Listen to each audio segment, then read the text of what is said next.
Puji Tuhan. Selamat pagi seluruh sidang jemaat Tuhan. Pagi hari ini kita kembali bersama-sama merenungkan kebenaran firman Tuhan. Sebelumnya mari kita bersatu di dalam doa. Segala pujian, hormat, kemuliaan hanya bagi Tuhan. Kami bersyukur saat pagi hari ini Tuhan, kembali kami akan mendengarkan renungan kebenaran firman-Mu. Buka setiap hati dan pikiran kami, biarlah firman Allah menjadi kekuatan baru dalam kehidupan kami. Dalam nama Tuhan Yesus Kristus, haleluya, puji Tuhan, amin. Puji Tuhan, mari kita buka Alkitab kita di dalam Mika pasal 5 ayat 2. Sekali lagi, Mika pasal 5 ayat 2. Saya akan bacakan. Sebab itu Ia akan membiarkan mereka sampai waktu perempuan yang akan melahirkan telah melahirkan, lalu selebihnya dari saudara-saudaranya akan kembali kepada orang Israel. Di dalam Mika pasal 5 ayat 2 judul perikop di sana dikatakan Raja Mesias.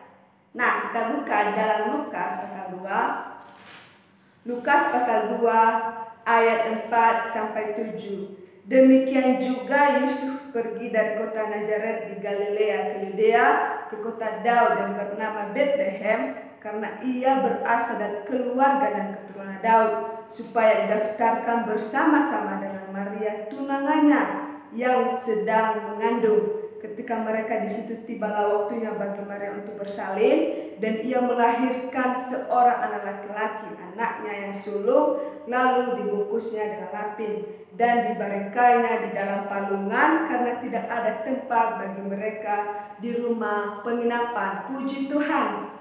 Bapak Ibu sedang jemaat Tuhan, tema kita pagi hari ini yaitu yang terkecil menjadi yang terbesar. Sekali lagi, yang terkecil menjadi yang terbesar. Puji Tuhan, yang terkecil menjadi yang terbesar. Alkitab mencatat bahwa Allah tidak menyambut orang-orang yang kaya raya, berpengaruh dan punya kekuasaan di kerajaannya.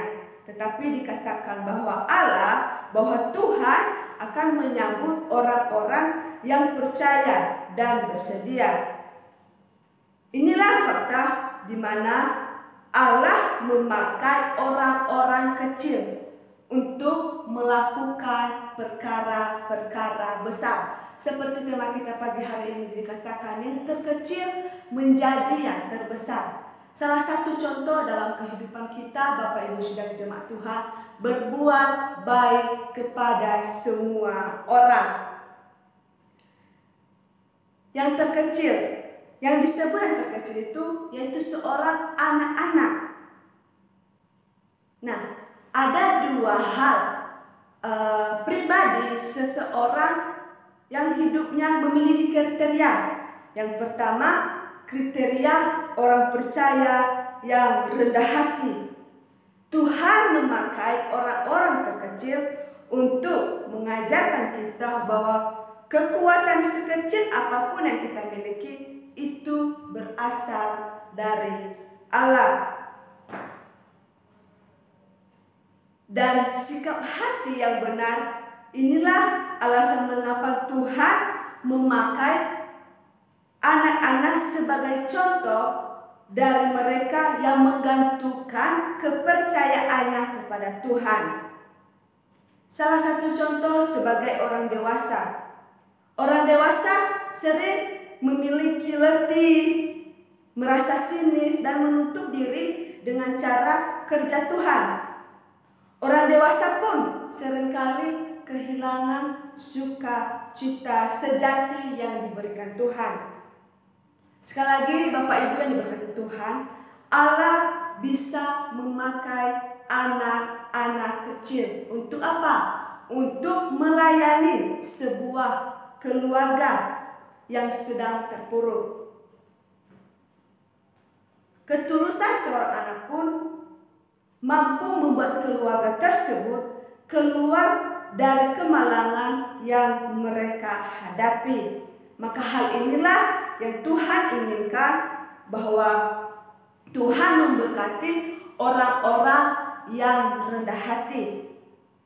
Di dalam 2 Korintus pasal 12 ayat 10, Rasul Paulus berkata, "Karena itu aku senang dan rela di dalam kelemahan, di dalam siksaan, di dalam kesukaran, di dalam penganiayaan dan kesesakan oleh karena Kristus. Sebab jika aku lemah, maka aku kuat." Tuhanlah satu-satunya yang menjadi sandaran kita. Tuhanlah satu-satunya yang menjadi pengharapan bagi saya dan bagi sidang jemaat Tuhan.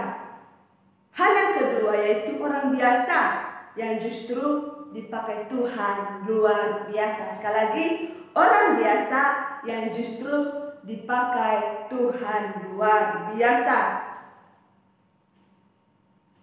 Kerajaan Allah adalah kerajaan yang berbanding terbalik menurut cara pandang dunia. Tetapi Allah dengan senang hati memakai seorang anak kecil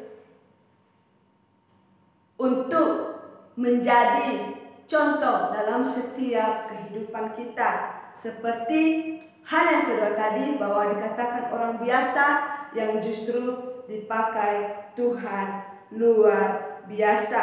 Seringkali kita menganggap sepele hal-hal yang biasa, tetapi percaya bahwa Tuhan, bahwa Allah sanggup berbuat segala sesuatu, bahwa Allah sanggup mendatangkan segala kebaikan dalam segala sesuatu apapun yang menimpa setiap kehidupan kita. Mengenai Mika pasal 5 ayat 2, di situ dikatakan seorang Raja Mesias yang akan bersama-sama kita rayakan, di mana kita akan merayakan bersama-sama, penuh sukacita, penuh kedamaian.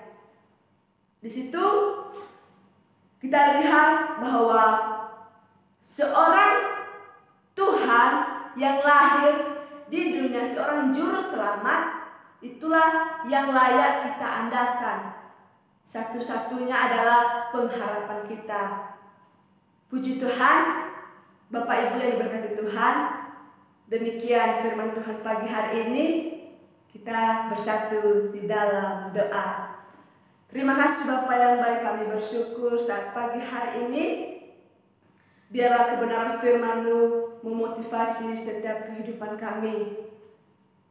Berdoa bahwa setiap sidang jemaat Tuhan, apapun segala aktivitas mereka sepanjang hari ini, baik itu pekerjaan, dalam usaha, apapun Tuhan, Engkau memberkati. Terima kasih Bapa yang baik. Ini setiap doa kami serahkan ke dalam tangan Tuhan.